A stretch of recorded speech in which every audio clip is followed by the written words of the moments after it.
Llegó el 11 de junio de 2026, el partido inaugural.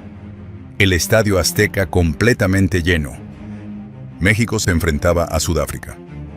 Y el vasco Javier Aguirre lanzaba su once inicial, y ahí aparecía Julián Quiñones como titular. Millones de personas frente al televisor. La presión era gigantesca. Para cualquier jugador, era el partido más importante de su carrera. Para Julián significaba mucho más. Era el niño de Magui Payán, el que un día llegó con tachones rotos. Entonó el himno nacional del país, que le dio todas las oportunidades del que había hecho su segunda patria. Y ahí, frente al alarido de 85,000 espectadores. Minuto 8. Julián, atento a un balón perdido en el área chica de Sudáfrica, se anticipa y sin dudarlo en 2 toques, lanza el disparo letal que termina en las redes de la portería de Sudáfrica. Abre el marcador con el 1-0. El Estadio Azteca explotó. 85,000 gargantas gritaron al mismo tiempo. Julián Quiñones acababa de marcar el primer gol de México y el primer gol de toda la Copa del Mundo 2026. Corrió directamente hacia la banca para abrazarse con Javier Aguirre, mientras el estadio entero celebraba el inicio soñado del torneo. El niño que solo quería ganar unos cuantos pesos había escrito su nombre para siempre en la historia del fútbol. Pero nadie imaginaba que ese gol sería apenas el comienzo. Zapatos rotos y estómago vacío. Año 2012. Magui Payán, Colombia.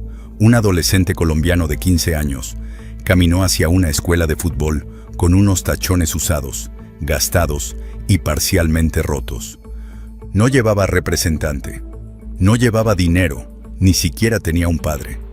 Su intención era probarse en la única escuela de fútbol para saber si podría jugar y con suerte le pagaran unos pesos por semana para llevar a su madre para tener algo que comer. De los barrios más humildes de Magui Payán, de ahí salió el actual goleador del equipo mexicano que ha puesto en jaque a las mejores defensas del mundo y ha hecho vibrar a todo un país. Curiosamente, un colombiano es el responsable de darle alegría a un país de 130 millones de personas. Esta es la historia de un personaje que se ha convertido en un auténtico rey Midas. Todo lo que Julián Quiñones ha tocado, lo ha convertido en oro. Todos los equipos donde ha estado, ha resultado ser campeón. Esta es su historia. Julián Andrés Quiñones Quiñones. Desde pequeño supo que era el encargado y responsable de sacar de la pobreza a sus 3 hermanas, su madre y su abuela. De pequeño trabajaba en una pequeña choza que era la tienda de su abuela. Ahí vendía dulces y algunos abarrotes de eso se mantenía. Pero Julián sabía que eso no bastaba, no era suficiente y a falta de su padre, él era, como lo dijo su madre, el hombre de la casa. Responsabilidades tempranas y reparar corazones rotos que él no había quebrado. En aquel 2012, Julián tenía 15 años y se la pasaba jugando en las canchas de su humilde barrio cuando de pronto tomó una decisión que cambió su vida. Cerca de su casa, escuchó que había una escuela de fútbol amateur llamada Fútbol Paz, donde si era recibido, podría jugar en la 3ª división, y de esa forma podría ganar dinero en cada partido. Sin nada que perder, un sábado temprano por la mañana, sin decirle a nadie, llegó con ropa deportiva desgastada y unos tachos rotos para intentar convencer al entrenador.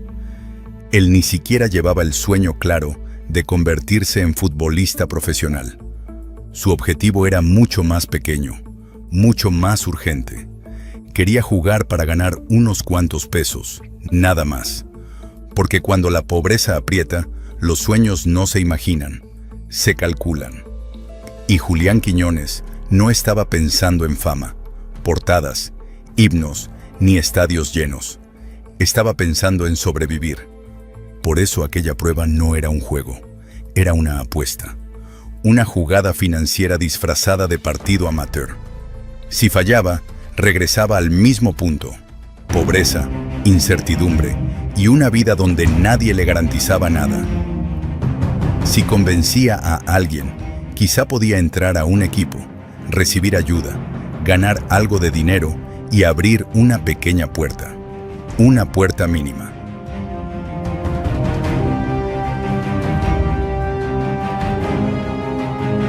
Llegó y jugó solamente 30 minutos. En esos 30 minutos, dio cátedra al resto de futbolistas, muchos incluso le doblaban la edad. Anotó 4 goles con tal destreza que de inmediato lo llamaron. No terminó ese partido, porque el entrenador tuvo miedo que por enojo el resto de los futbolistas más grandes lo llegaran a lesionar. Lo apartaron rápidamente y le dijeron que fuera por sus papeles, toda su documentación, que ese mismo día lo inscribirían oficialmente en la escuela y le costearían una beca para sus gastos. De inmediato, le dijeron que jugaría el torneo Sub-17, donde mostró durante 2 meses sus dotes futbolísticos. Los rumores de que existía una joya en ese barrio colombiano se esparcieron como pólvora en Colombia. Esto llamó la atención de los cazatalentos mexicanos, que les llegó el rumor que una auténtica joya colombiana de tan solo 15 años estaba destacando. Ni Julián, ni siquiera los de la directiva de aquella humilde escuela pensarían que en tan solo unos cuantos meses lo estarían vendiendo al Club Deportivo Tigres por más de $1 millón. Esa humilde escuela de Magui-Payán, en Colombia, nunca había visto en su vida tanto dinero por la venta de un jugador. Lo más curioso que a Quiñones ni siquiera le dieron un porcentaje de esa venta. Resulta que un directivo de Tigres estaba en busca de un delantero, con las características de Quiñones. La escuela lo contactó. Este lo vio de cerca y de inmediato, con el buen ojo que caracteriza a alguien que tiene experiencia en el fútbol, hizo una llamada a México para que la directiva transfiriera la cantidad de $1 millón por la carta de este talento. Como dato curioso, Quiñones, siendo menor de edad, tuvo que viajar en avión con su madre para que Julián pudiera salir de Colombia. Llegaron a Monterrey, donde se instalaron. Era como un sueño, no lo podía creer. Su talento lo había llevado hasta esa enorme ciudad. Julián no llegó solo. Fue acompañado por otros 9 chicos de la academia, por si acaso convencían a la directiva. Pero después de un mes, regresaron al resto, y solo se quedó Quiñones.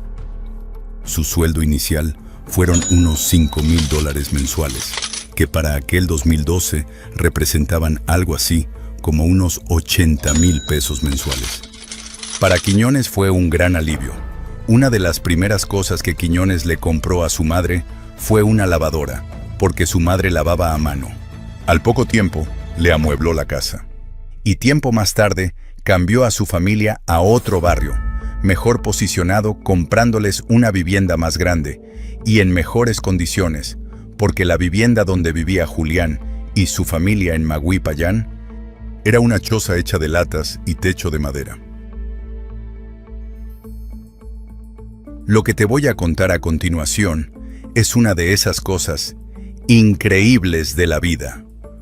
Lo que estás a punto de escuchar es casi imposible que otro jugador lo pueda conseguir. Pues resultó con una gran temporada en Tigres, donde a pesar de que tuvo pocos minutos, demostró un talento increíble. Debido a esto, fue transferido al equipo Atlas, donde tenían una sequía de más de 70 años de no ganar un campeonato, y apenas a la llegada de Quiñones, Atlas se convierte en campeón de la Liga Mexicana en 2021. No solo una vez repitió la segunda temporada en 2022, con un bicampeonato. Su talento era tan notable, es fichado por el América, donde de forma increíble fue nuevamente bicampeón, ganando la liga 2 veces consecutivas, 2023 y 2024. Quiñones apenas había pisado tierras aztecas y ya era campeón 4 veces consecutivas. Su futuro apuntaba a Europa. El Atlético de Madrid lo buscaba, también el Manchester de Inglaterra. Pero su futuro sería Arabia Saudita y sus petrodólares, la misma liga donde jugaba Cristiano Ronaldo, que curiosamente a su llegada resultó ser campeón de goleo, superando por más de 10 goles a CR7. El Mundial de México 2026 estaba a la vuelta de la esquina, pero algo intrigaba al futbolista colombiano. Nunca fue convocado por su selección para jugar. Era 4 veces campeón, campeón de goleo en el fútbol mexicano, campeón de goleo en la Liga Árabe, superando a Cristiano Ronaldo. Y su país, Colombia, la nación de sus amores, lo ignoraba. Julián llega al fútbol árabe al equipo del Al-Qadsiya FC, que para variar es controlado por un jeque árabe que desembolsó $12 millones por su transferencia, con un sueldo de 7 millones de pesos al mes. Ahora, con su desempeño en el Mundial, se habla que otro jeque árabe pagaría la cantidad de $30 millones por él. Curiosamente, ahora Julián es el máximo goleador mexicano en Copas del Mundo, que ha marcado más goles en el Estadio Azteca, empatado con el Diego, que marcó 4 goles como Quiñones.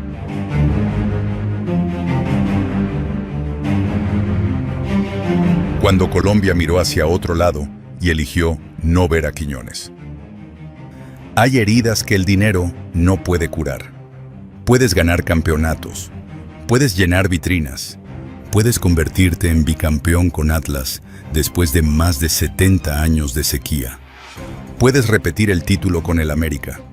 Puedes irte a Arabia Saudita y convertirte en uno de los delanteros más letales del campeonato, incluso superando a figuras como Cristiano Ronaldo. Pero existe una llamada que vale más que cualquier contrato: la llamada de tu país. Y esa llamada nunca llegó para Julián Quiñones. Julián Quiñones veía cómo cada fin de semana seguía marcando goles. Su valor de mercado aumentaba, su salario crecía, los clubes peleaban por tenerlo, la prensa mexicana hablaba de él, los aficionados coreaban su nombre. Pero del otro lado de la frontera, Colombia permanecía en silencio.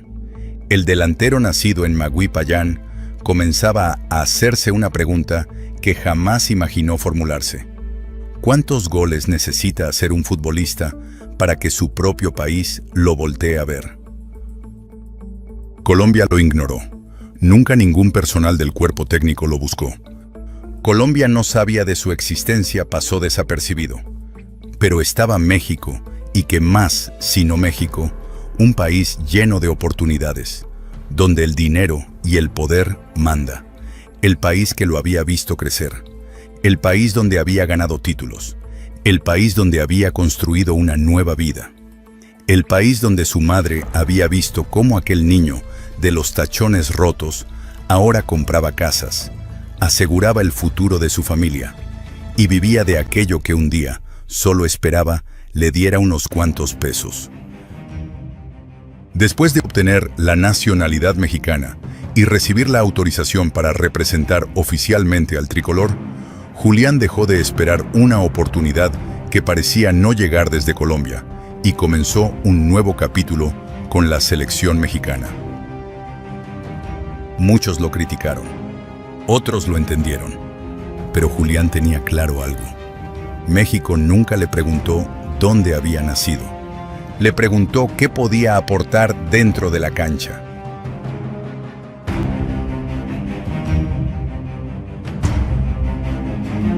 El Vasco llegaba a la selección 2 años antes del Mundial. El Vasco Javier Aguirre vio lo que otros no vieron. En 2024, Javier Aguirre regresó por tercera ocasión al banquillo de la selección mexicana. El Vasco tenía una misión: preparar al equipo que jugaría la Copa del Mundo en casa. Tenía que armar un equipo ya sin las figuras casi retiradas de Carlos Vela, de Giovanni Dos Santos, de Chicharito Hernández. En México no había figuras, no había nadie de renombre, eran promesas desconocidas. No podía convocar jugadores por sentimentalismo. Necesitaba futbolistas capaces jóvenes, una nueva camada, capaces de soportar la presión de 85,000 personas rugiendo en el Estadio Azteca. Y uno de ellos era Julián Quiñones. Aguirre conocía perfectamente sus números. Conocía su potencia, su velocidad, su sacrificio. Y sobre todo conocía algo que no aparece en las estadísticas. Sabía que aquel delantero había aprendido a competir cuando perder significaba regresar a la pobreza.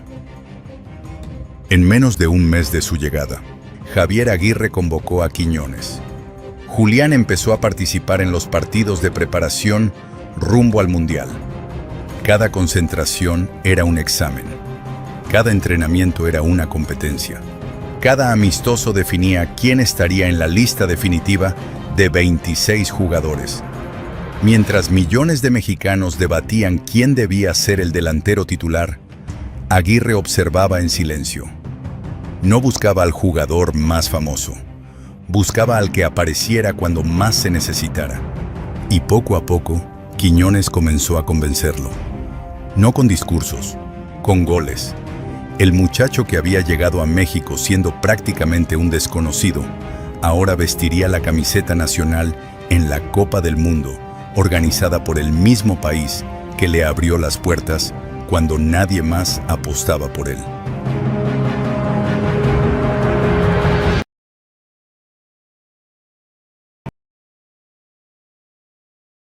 Llegó el 11 de junio de 2026, el partido inaugural. El Estadio Azteca completamente lleno. México se enfrentaba a Sudáfrica. Y el vasco Javier Aguirre lanzaba su once inicial, y ahí aparecía Julián Quiñones como titular. Millones de personas frente al televisor. La presión era gigantesca. Para cualquier jugador, era el partido más importante de su carrera. Para Julián significaba mucho más. Era el niño de Magui Payán, el que un día llegó con tachones rotos. Entonó el himno nacional del país, que le dio todas las oportunidades del que había hecho su segunda patria, y ahí, frente al alarido de 85,000 espectadores. Minuto 8. Julián, atento a un balón perdido en el área chica de Sudáfrica, se anticipa y sin dudarlo en 2 toques, lanza el disparo letal que termina en las redes de la portería de Sudáfrica. Abre el marcador con el 1-0. El Estadio Azteca explotó. 85,000 gargantas gritaron al mismo tiempo. Julián Quiñones acababa de marcar el primer gol de México y el primer gol de toda la Copa del Mundo 2026. Corrió directamente hacia la banca para abrazarse con Javier Aguirre mientras el estadio entero celebraba el inicio soñado del torneo. El niño que solo quería ganar unos cuantos pesos había escrito su nombre para siempre en la historia del fútbol. Pero nadie imaginaba que ese gol, porque el Mundial todavía guardaba una prueba mucho más difícil. Y enfrente ya esperaba una de las selecciones más poderosas del planeta. Corea del Sur se presentaba como el crucigrama más complicado en la fase de grupos. Generaba dudas e intriga a la afición.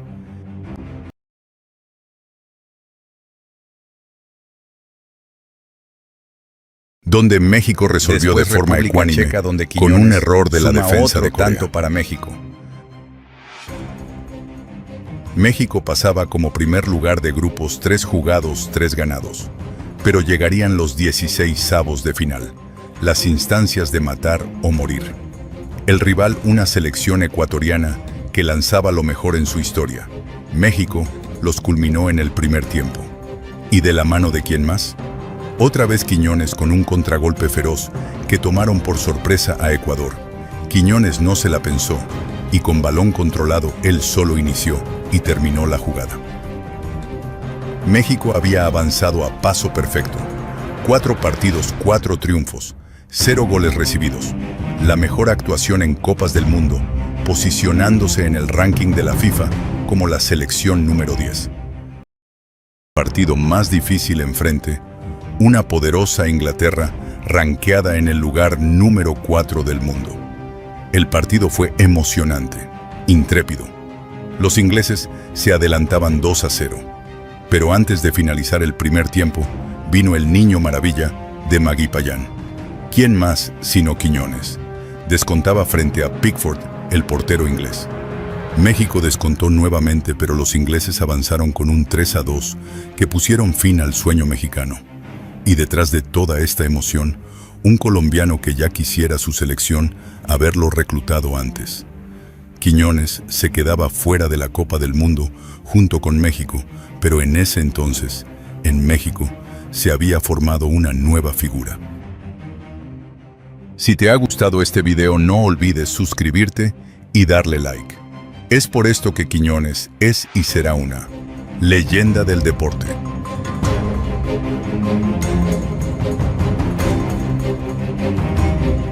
Domingo 5 de julio del 2026.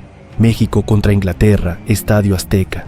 México se jugaba la vida en un partido decisivo, el último partido más importante para poder cambiar la historia. El marcador iba 3-1, cuando en el minuto 67 Raúl Jiménez descuenta para el 3-2 y, en ese entonces, el Vasco manda toda la carne al asador. Entra Santi Jiménez para apoyar al ataque mexicano. El vasco Javier Aguirre, director técnico de México, quería empatar a como diera lugar. En la cancha se encontraban 3 centros delanteros, Raúl Jiménez, Julián Quiñones y Santiago Jiménez, con los que se podría lograr la hazaña. Inglaterra estaba contra las cuerdas, defendía en plena área chica, y México enviaba centros al por mayor, cuando de repente le llega el balón a Santi Jiménez, pisa el área chica, pero en un instante cae al piso solo. México jugaba con superioridad numérica de un hombre y tenía todo para poder empatar el encuentro, pero Santi no se levanta. Santiago Jiménez se retiró a las afueras del área para ser atendido, ya que se perdía tiempo vital. De repente, todos supimos que de esa lesión no se podría levantar, y fue cuando entendimos que esa superioridad numérica, que comenzaba a pesar, se había perdido, y al paso de los minutos, Inglaterra se acomodó de tal forma que supimos con antelación que ese partido se perdería. Santiago Jiménez se convirtió en la furia y el enojo de millones que solo repetían: ese petardo solo entró a lesionarse.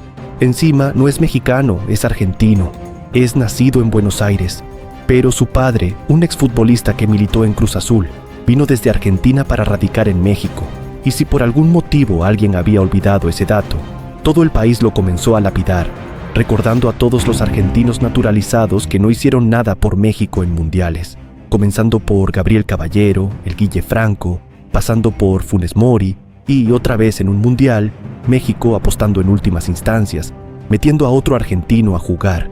Es imposible no recordar al Tata Martino, que contra Argentina, en Qatar 2022, se guardó los cambios importantes al dejar en la banca a jugadores importantes y plantarse frente a la Argentina sin un centro delantero, entregando el partido a una Argentina que venía herida, y si México le propinaba una segunda derrota o incluso un empate, podía dejarla fuera en fase de grupos, y terminó cayendo frente a esa Argentina 2-0. Acá el destino fue similar. Santi Jiménez no sumó, se quedó tirado en el suelo doliéndose por su lesión, mientras a México se le acababa el tiempo para que ese fuera el último clavo en la tumba del Vasco Aguirre como técnico y de la selección, que sumaba 40 años sin pasar a los cuartos de final. Pero, ¿quién es Santiago Jiménez? ¿Por qué se dice que solo llegó a estorbar en este proceso mundialista? Si de hecho lo convocaron lesionado, y para un mes que México podría competir de modo realista, sin llegar a la final, por mucho a cuartos y quizás soñando con una semifinal. ¿Santiago Jiménez nunca se iba a poder recuperar en un mes? Aquí te desglosaremos la historia de Santi Jiménez, sus orígenes, su trayectoria hasta salir de México para jugar en Europa y la llegada a la selección, hasta su convocatoria para jugar su primer mundial, pero quizás el último con la selección mexicana. El niño que creció bajo un apellido, el hijo del Chaquito Jiménez. Antes de hablar del delantero que terminó cargando con la furia de millones, hay que regresar al hombre que, sin saberlo, cambió el país que representaría a su hijo.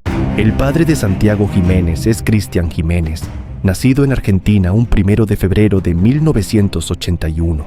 Debutó profesionalmente en Boca Juniors y formó parte de una generación acostumbrada a convivir con títulos, presión y estadios donde un error podía perseguirte durante años. Pero en 2004, cuando tenía apenas 23 años, tomó una decisión que cambiaría el destino de toda su familia. Dejó Argentina, aceptó una oferta del fútbol mexicano y llegó para jugar con los Tiburones Rojos de Veracruz. En aquel momento, su hijo, un pequeño de 3 años, Santiago Jiménez, pisó tierras aztecas por primera vez.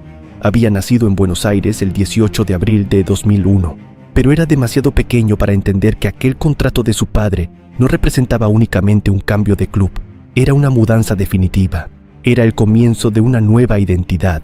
Cristian pasó después por América y Pachuca, hasta convertirse en una figura reconocida de la Liga MX. En diciembre de 2009 fue contratado por Cruz Azul y comenzó a jugar con la máquina en 2010, cuando tenía 29 años. Para entonces, Santiago estaba por cumplir 9. La historia del padre podría ocupar un documental completo, pero esta historia no es sobre él, es sobre el niño que caminaba detrás, el que observaba los entrenamientos desde un costado, el que veía cómo miles de personas celebraban a su padre cuando ganaba y cómo lo destruían cuando perdía. Santiago no conoció el fútbol desde una pantalla, lo conoció desde sus entrañas, desde los vestidores, desde las concentraciones, desde el silencio de un automóvil después de una derrota, y desde muy pequeño entendió la primera verdad incómoda de ese negocio. El futbolista puede ser amado el domingo y considerado inútil el lunes. #El Chaquito, o mejor dicho, Santi Jiménez. Ingresó a las fuerzas básicas de Cruz Azul aproximadamente a los 9 años. Entró, como se dice en México, de palancazo, porque su padre además ya era un personaje en la institución.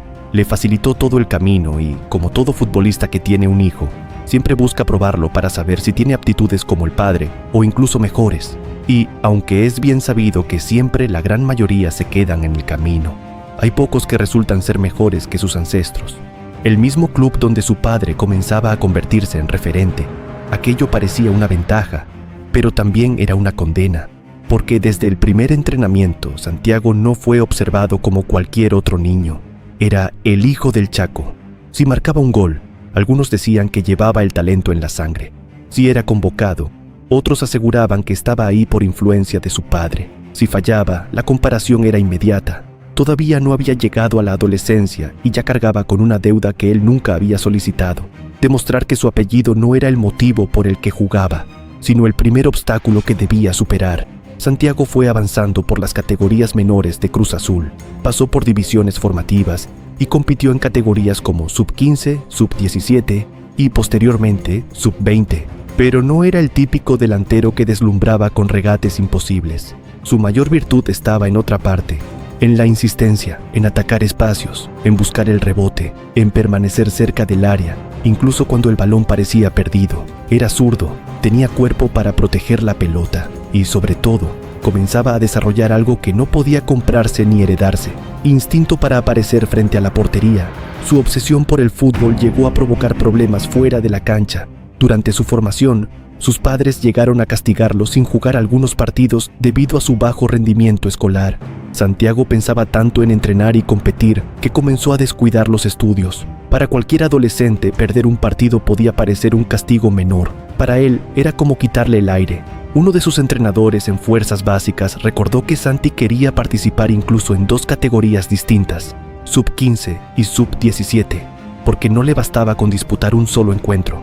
Mientras otros jóvenes intentaban descubrir qué querían hacer con su vida, Santiago ya lo sabía: quería ser delantero profesional, pero saberlo no garantizaba conseguirlo. En las fuerzas básicas de los clubes mexicanos existen cientos de jóvenes persiguiendo el mismo contrato. Todos entrenan, todos sacrifican tiempo, todos creen tener talento, pero solo una pequeña parte llega al primer equipo. Los demás desaparecen del sistema sin focos, sin despedidas y, muchas veces, sin un plan para comenzar de nuevo. Santiago tenía el apellido, tenía acceso al entorno, tenía un padre que conocía el negocio, pero todavía necesitaba lo único que realmente separa a una promesa de un futbolista profesional: una oportunidad. #2 debuts para comenzar una carrera. La primera puerta se abrió en agosto de 2017. Santiago tenía 16 años cuando comenzó a recibir oportunidades con el primer equipo de Cruz Azul, el AC Milan. Al reconstruir posteriormente su trayectoria oficial, ubicaría en ese mes el inicio de su camino con la plantilla principal cementera. Pero una aparición temprana no significa que un joven haya conquistado el puesto. significa únicamente que el club comenzó a observarlo más de cerca. Después de aquel primer acercamiento, Santiago regresó al proceso formativo. Continuó jugando en categorías inferiores, siguió esperando y tuvo que soportar 2 años más antes de recibir la oportunidad que realmente lo presentaría ante la Liga MX. Y es que el tipo había mostrado que sí tenía dotes de futbolista, superando por mucho lo que logró su padre, pero por decisión de su propio padre, que no quiso hacerlo debutar tan joven por temor a que la afición lo condenara si tenía un error, y el trauma para un chico de 16 años, quiso esperar a que madurara mentalmente. #el gol que cambió su destino. Debutar en primera división era apenas el primer paso. Lo verdaderamente difícil era permanecer. Santiago Jiménez ya había conseguido ponerse la camiseta del primer equipo de Cruz Azul, pero todavía estaba lejos de convertirse en un jugador indispensable. Cada entrenamiento era un examen, cada partido, una oportunidad que podía no volver, y entonces llegó el momento que comenzó a cambiar su historia. El 2 de febrero de 2020, con apenas 18 años, Santiago marcó su primer gol en la Liga MX frente al Toluca.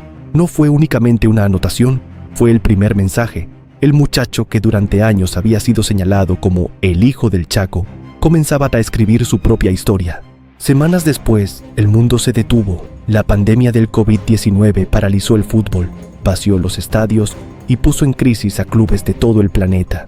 Muchos jóvenes perdieron continuidad, otros jamás recuperaron el ritmo, pero Santiago aprovechó ese periodo para fortalecerse física y mentalmente.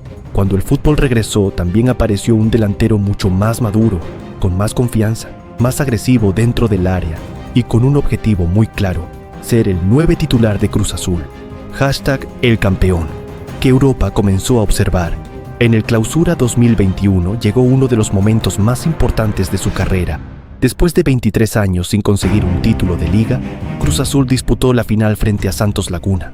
Toda una generación de aficionados había crecido escuchando historias de finales perdidas, de la famosa maldición, de oportunidades desperdiciadas. Santiago tenía apenas 20 años, entró como relevo en aquella final y vivió desde la cancha uno de los momentos más importantes en la historia reciente del club. El silbatazo final acabó con más de 2 décadas de frustración. Cruz Azul era campeón, y aquel joven delantero ya tenía en sus manos su primer gran título profesional. Pero el campeonato también llamó la atención de Europa.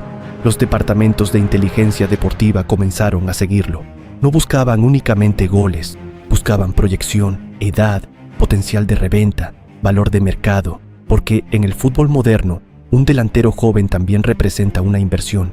En el verano de 2022, el Feyenoord de los Países Bajos decidió apostar por él. El club neerlandés pagó aproximadamente 6 millones de euros por su fichaje, una de las ventas más importantes realizadas por Cruz Azul en los últimos años. Para el club mexicano significó una importante ganancia. Para Santiago, comenzaba el examen más difícil de toda su carrera. Europa no espera, Europa exige. #el goleador que conquistó Rotterdam. Muchos futbolistas mexicanos han llegado a Europa. Muy pocos logran quedarse, y todavía menos consiguen convertirse en figuras. Los primeros meses no fueron sencillos. Nuevo idioma, nueva cultura, un fútbol mucho más físico, más rápido, más táctico. Pero Santiago hizo lo único que sabía hacer: trabajar, entrenar, esperar. Y cuando llegaron las oportunidades, llegaron también los goles. Comenzó a marcar en la Eredivisie, anotó en competencias europeas, se convirtió rápidamente en uno de los delanteros favoritos de la afición del Feyenoord. Durante la temporada 2022 a 2023, sus goles ayudaron al club a conquistar el campeonato de la Liga Neerlandesa, un título que el Feyenoord llevaba varios años persiguiendo. Un mexicano volvía a levantar un campeonato importante en Europa, y el mercado respondió inmediatamente. Su valor comenzó a dispararse, cada gol incrementaba su precio. Los rumores aparecieron desde Inglaterra, España e Italia. Clubes con mayor poder económico comenzaron a seguirlo muy de cerca. Santiago ya no era solamente un delantero mexicano, era uno de los activos más cotizados del fútbol neerlandés. El sueño de todo mexicano. Mientras Europa hablaba de sus goles, en México comenzaba otra conversación. ¿Sería él el delantero que necesitaba la selección nacional? El proceso fue natural. Después de representar a México en categorías juveniles, Santiago recibió el llamado para la selección mayor en 2021. Debutó oficialmente y poco a poco comenzó a competir por un lugar con delanteros de mayor experiencia como Raúl Jiménez y Henry Martín. Pero el peso de vestir la camiseta nacional era completamente distinto. En un club puedes fallar un partido. En la selección, todo un país recuerda cada error. Con el paso de los años llegaron los goles, llegaron actuaciones importantes y también crecieron las expectativas. Los aficionados comenzaron a verlo como el futuro del ataque mexicano, el delantero que debía liderar a una nueva generación, el hombre que llegaría al Mundial de 2026 como una de las grandes esperanzas del país. Lo que nadie imaginaba es que el momento más importante de toda su carrera también sería el más cruel, porque después de conquistar Europa, después de convertirse en uno de los delanteros más valiosos del fútbol mexicano, una lesión cambiaría completamente la forma en que millones de personas volverían a pronunciar su nombre, y ese sería apenas el comienzo del juicio más duro de su vida. El Mundial que terminó en lágrimas, el 9 que México había esperado. Después de conquistar Holanda, Santiago Jiménez dejó de ser una promesa. Se convirtió en el delantero que México llevaba años buscando. Cada convocatoria a la selección nacional confirmaba que el relevo generacional finalmente había llegado. Mientras Raúl regresaba de una de las lesiones más graves que ha sufrido un futbolista mexicano, Santiago levantaba la mano para convertirse en el próximo gran referente del ataque nacional. Todos pensábamos que sería el sucesor natural de Raúl Jiménez, pero nada más alejado de la realidad. El Mundial de México 2026 se acercaba, y con ello, la ilusión. Los medios hablaban de una de las mejores generaciones de nueves naturales, y Javier Aguirre también lo entendía. Cuando fue nombrado nuevamente director técnico de la selección mexicana, el vasco sabía que necesitaría todas las armas posibles para competir en el Mundial de 2026, especialmente a un delantero que llegaba desde Europa, especialmente a Santiago Jiménez. Pero el fútbol siempre tiene preparada una prueba más, y la de Santi sería la más dolorosa de toda su carrera. El riesgo que nadie quería tomar mientras México preparaba el Mundial. Una noticia comenzó a preocupar al cuerpo técnico. Santiago Jiménez sufrió una lesión muscular. No era cualquier molestia, era una lesión que comprometía su recuperación antes del torneo. Los médicos trabajaban contra el reloj, los fisioterapeutas hacían sesiones dobles. Cada entrenamiento era evaluado con extrema precaución. El tiempo simplemente no alcanzaba. Aún así, Javier Aguirre tomó una decisión, lo convocó. Una decisión arriesgada, que ahora sabemos nunca debió tomar. El vasco conocía perfectamente el riesgo.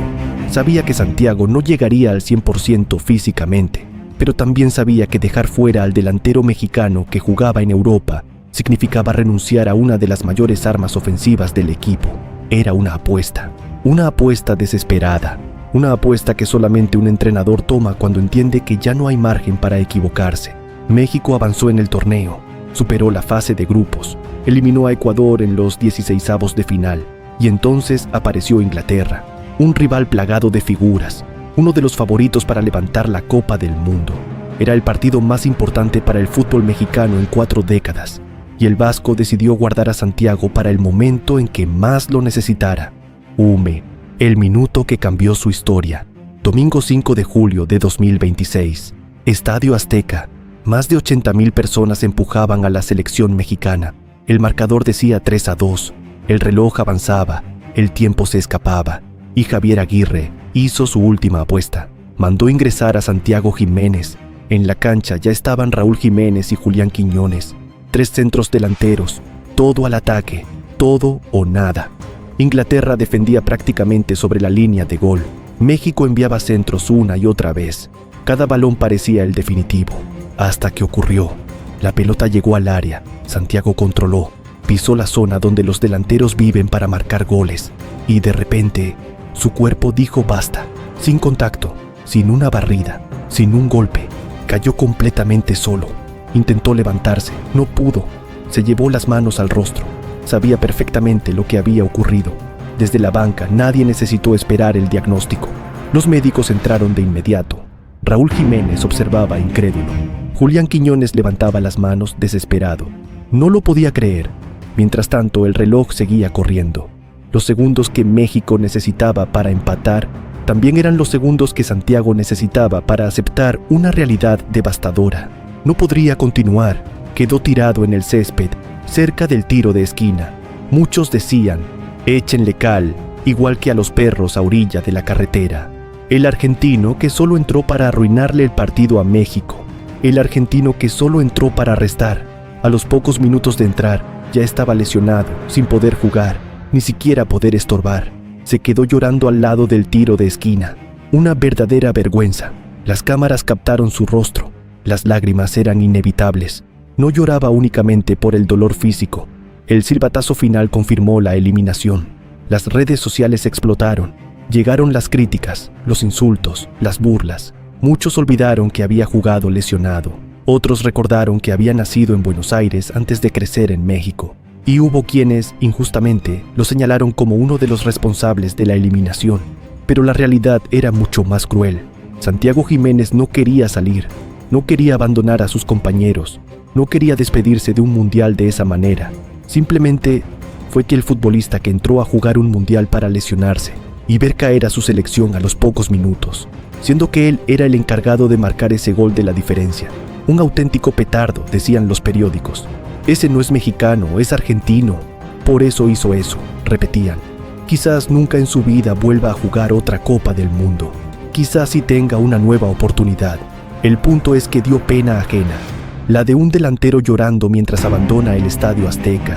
Sea la última fotografía mundialista de su carrera. Porque el fútbol tiene memoria, pero también tiene una enorme deuda con quienes lo entregan absolutamente todo. Y ahora la pregunta queda para ti.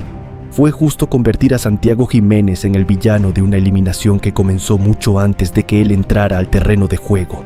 ¿O simplemente terminó pagando el precio de cargar con las esperanzas de todo un país?